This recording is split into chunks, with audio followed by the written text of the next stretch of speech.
안녕하세요. 시완이와 함께하는 성경 공부에 오신 것을 환영합니다.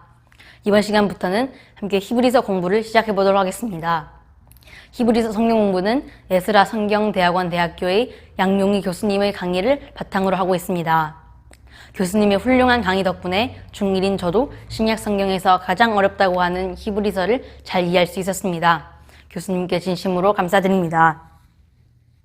공부한 내용들을 여러분과 함께 나눌 때 부족한 점이 있더라도 많은 양해 부탁드리고 또한 기도와 관심과 응원 부탁드립니다.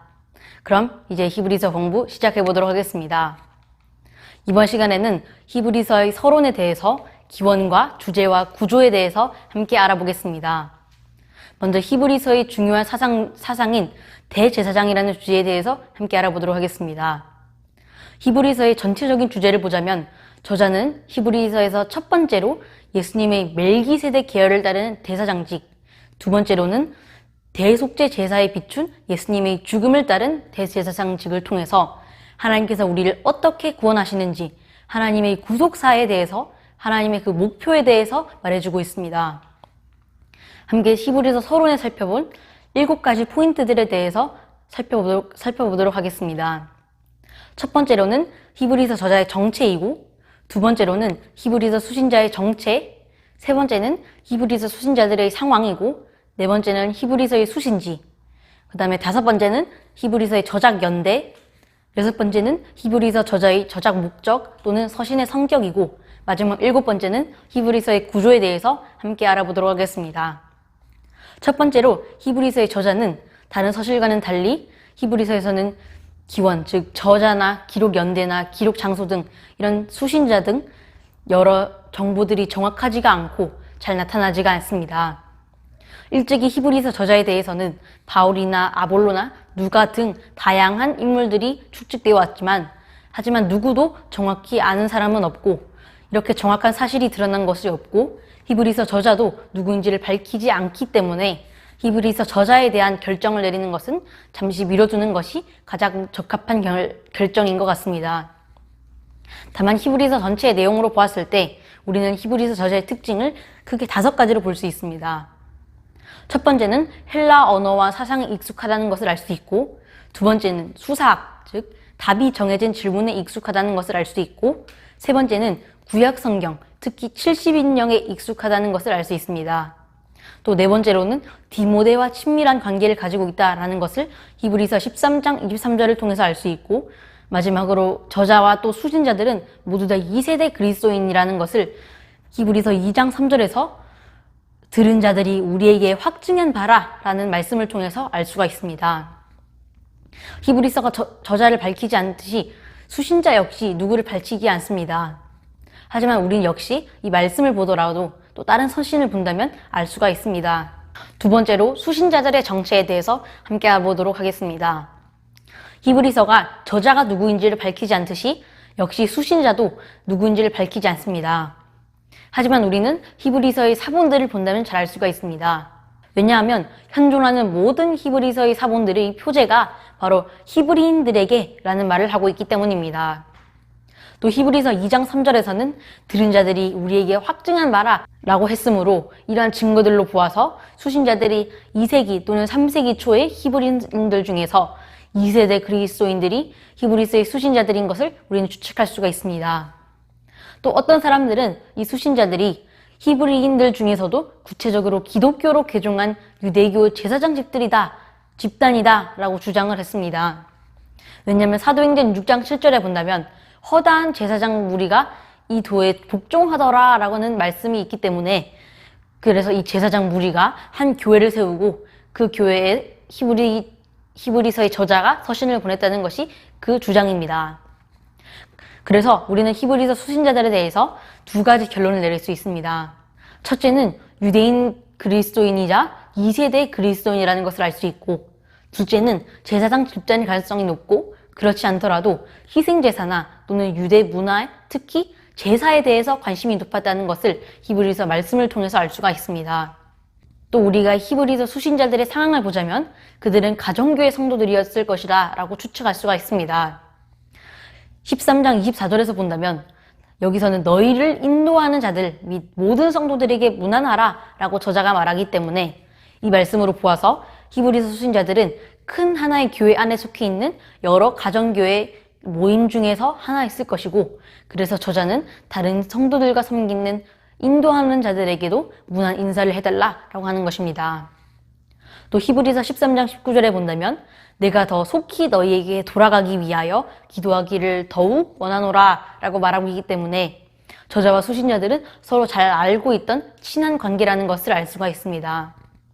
이런 점으로 보아서 저자와 수신자들은 서로 잘 알고 매우 친밀한 관계를 사이였던 것을 알 수 있고, 현재는 서로 떨어져 있으므로 그들에게 저자가 다시 돌아갈 것이다 라는 사실을 이 말씀에서 우리가 생각해 볼 수 있습니다. 또 저자가 수신자들의 과거 신앙 경력과 현재의 상황까지도 잘 알고 있다라고 할 수 있습니다. 왜냐하면 첫 번째로 히브리서 6장 10절을 본다면 너희 행위와 그의 이름을 위하여 나타낸 사랑으로 이미 성도를 섬긴 것과 이제도 섬기고 있는 것을 잊어버리지 아니하시느니라 라고 하면서 수신자들은 과거 성도들을 사랑함으로 섬기는 것을 알 수 있습니다.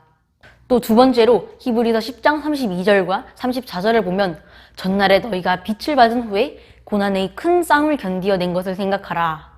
너희가 갇힌 자를 동정하고 너희 소유를 빼앗기는 것도 기쁘게 당한 것은 이라고 말하고 있기 때문에 그들은 고난을 당했으며 인내했음, 또한 감옥에 갇힌 성도들을 돌보고 믿음 때문에 재산의 손실이 있더라도 기쁘게 받아들이고 대수롭지 않게 생각한 것을 알 수가 있습니다. 이렇게 보았을 때 과거 수신자들의 신앙 상태는 매우 좋다, 대단하다 라고 할 수 있을 만큼 대단한 신앙의 경험과 인내를 지녔다는 것을 알 수가 있습니다. 그렇다면 현재 그들의 상황은 어떨까요?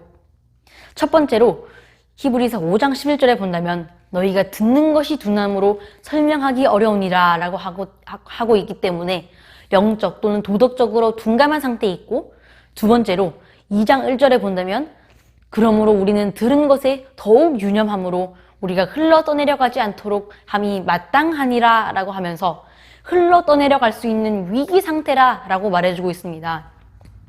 또 세 번째로 본다면 5장 12절에서 때가 오래되었으므로 너희가 마땅히 선생이 되었을 터인데 너희가 다시 하나님의 말씀의 초보에 대하여 누구에게서 가르침을 받아야 하는 처지이니 라고 하면서 믿은 지는 매우 오래됐지만 신앙의 기초를 다시 쌓아야 할 정도이고 다시 배워야 할 정도이니 단단한 음식을 못 먹고 젖이나 먹어야 할 자가 되었도다 라는 히브리서 5장 12절의 하반절과도 같은 그런 모습을 보여주고 있습니다. 네 번째로는 히브리서 12장 4절에서 너희가 죄와는 싸우되 아직 피 흘리기까지는 대항하지 아니하고 라고 하고 있기 때문에 아직 순교의 경험은 없었으나 저자가 이런 말을 하는 것으로 보아서 그들에게도 점점 순교의 그림자가 오고 있었다라는 것을 알 수가 있습니다.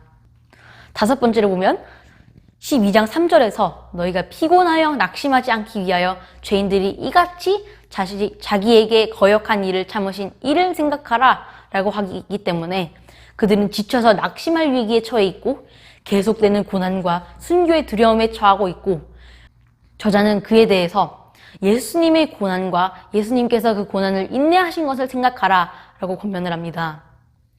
여섯 번째로는 13장 7절과 9절에서 너희를 인도하던 자들을 생각하며 그들의 믿음을 본받아라.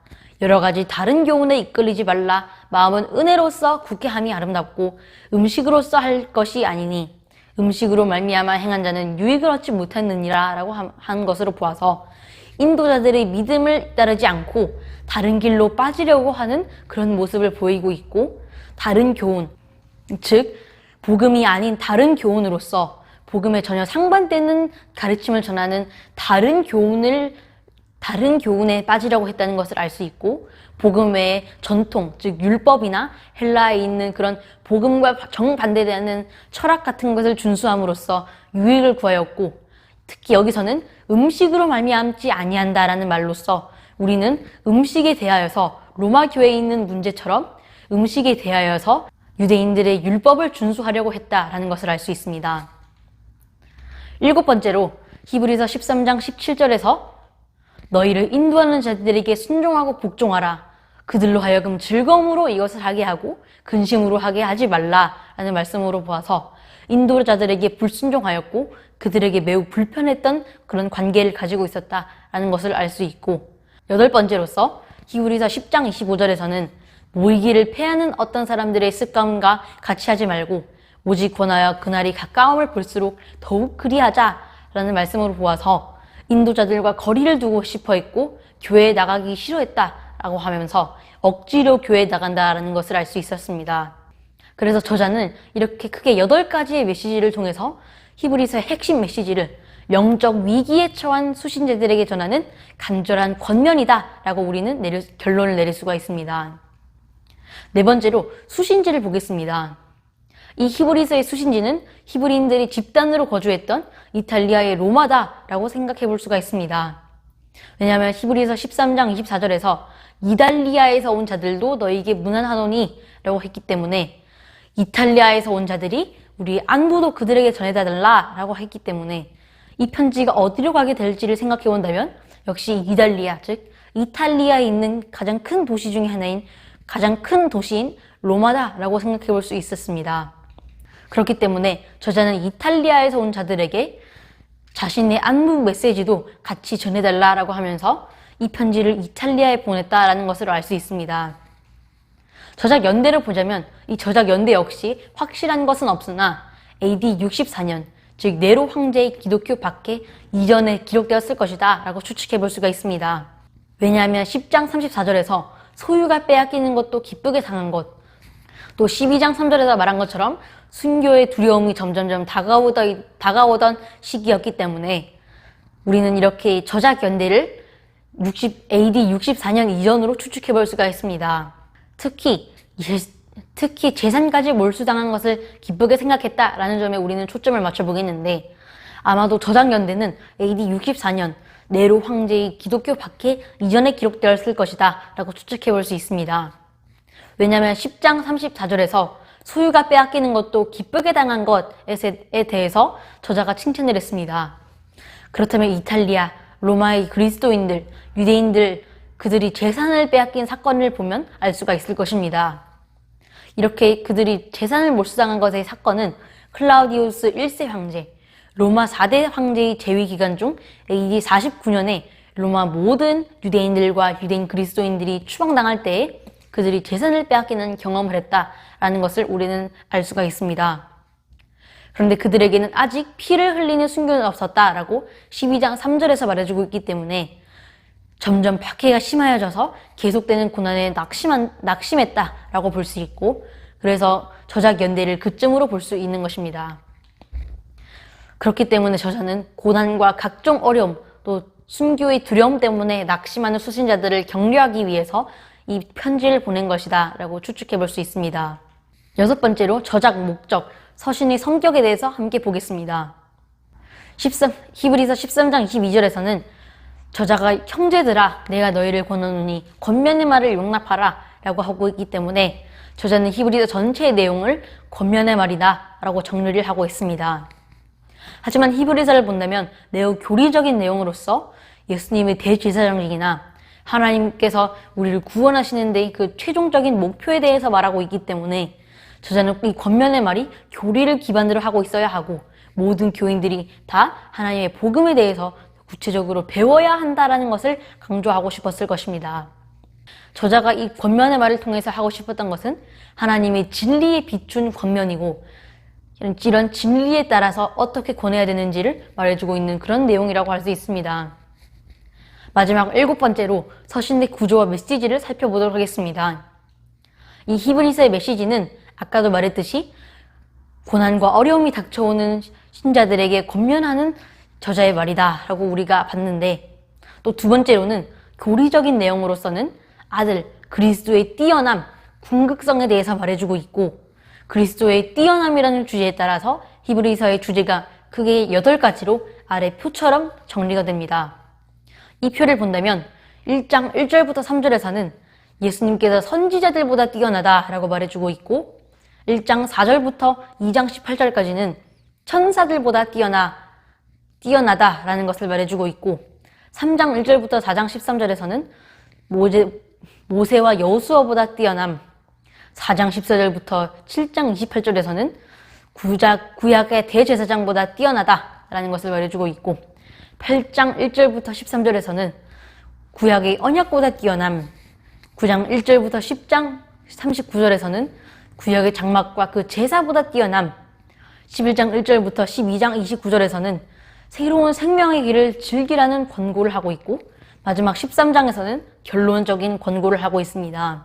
이 표에서 빨간 글씨들이 모두 그리스도와의 비교 대상이라는 것을 알 수가 있고, 히브리서에서는 이 두 가지 희생제사와 대제사장이라는 주제 안에서 논리적으로 이 교리적인 내용을 자세히 설명을 하고 있습니다. 다음 표를 보도록 하겠습니다. 이 표에서는 히브리서의 전체적인 구조가 나옵니다. 이 표를 보면 히브리서가 총 2개의 부분으로 나뉘어서 첫 번째는 1장부터 7장까지, 두 번째는 8장부터 13장까지라는 것을 알 수 있습니다. 앞부분인 1장부터 7장에서는 대제사장의 자비하심과 신실하심, 즉 유일하고 완전하신 대제사장 그리스도에 대해서 말해주고 있고, 뒷부분인 8장부터 13장에서는 희생제사라는 주제로서 예수님께서 영원하신 대제사장으로서 또 어떤 희생제사를 통해서 우리를 구원하셨는지를 말해주고 있습니다. 특히 저자는 그리스도의 신성과 인성을 둘 다 모두 강조함으로써 예수님께서는 완전한 하나님이시자 완전한 인간임을 강조하셔서 우리와 같이 되셔서 완전한 인간으로서 우리의 고통과 우리의 아픔을 다 헤아리시는 분임을 강조하고 있습니다. 함께 이 히브리서 서론의 내용에서 우리에게 적용을 시켜보도록 하겠습니다. 첫 번째로는 우리의 과거 신앙 경력이 얼마나 대단했다 하더라도 히브리서 수신자들처럼 그런 사례처럼 우리도 그렇게 영적인 침체 상태에 빠질 수 있기 때문에 우리의 과거 신앙 경력에 안주하지 말아야 합니다. 두 번째로는 현재 우리 교회는 영적으로 둔한 상태, 영적 위기에 빠져 있지 않은가 함께 살펴봐야 할 것입니다. 특별히 이 코로나 상황이 장기화되면서 온라인 예배가 익숙해지고 대면 예배가 약화되면서 이런 상황에서 더더욱 우리들의 신앙을 되돌아보면서 우리의 믿음을 굳건히 지켜야 할 것입니다. 마지막 세 번째로 히브리서를 읽을 때 책 전체의 큰 그림 속에서 본문의 위치를 확인하면서 읽어보도록 합시다. 감사합니다.